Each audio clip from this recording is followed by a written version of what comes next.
the answer. What about us? What about all the broken happy ever afters? Riveting musical performances during the final night of the Democratic National Convention included Pink, a national anthem sung by country group The Chicks. Oh, say, can you see by the dawn's early light what so proudly we hailed at the twilight's last gleam? But Kamala Harris was the star of the night. On behalf of everyone whose story could only be written in the greatest nation on earth, I accept your nomination to be President of the United States of America. Harris told her personal life story, connecting it to middle-class voters' experiences. We are charting a new way forward to a future with a strong and growing middle class, because we know a strong middle class has always been critical to America's success. And building that middle class will be a defining goal of my presidency. She highlighted her background as a former prosecutor, in line with her party's strategy to contrast against Republican nominee Donald Trump, who has been convicted in court. Guilty. Guilty.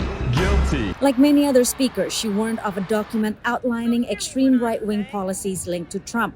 The former president denies it. And we know what a second Trump term would look like. It's all laid out in Project 2025, written by his closest advisors. And its sum total is to pull our country back to the past.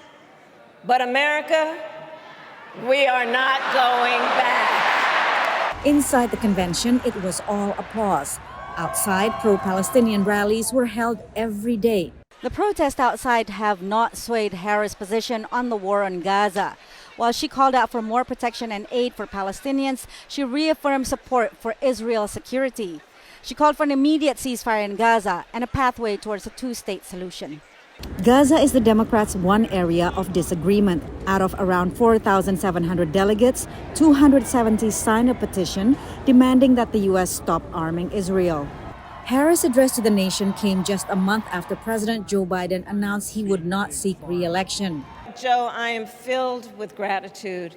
Your record is extraordinary, as history will show, and your character is inspiring. And Doug and I love you and Jill and are forever thankful to you both. As Harris spoke, Trump sought to reclaim attention by visiting the U.S.-Mexico border and hosting a social media event.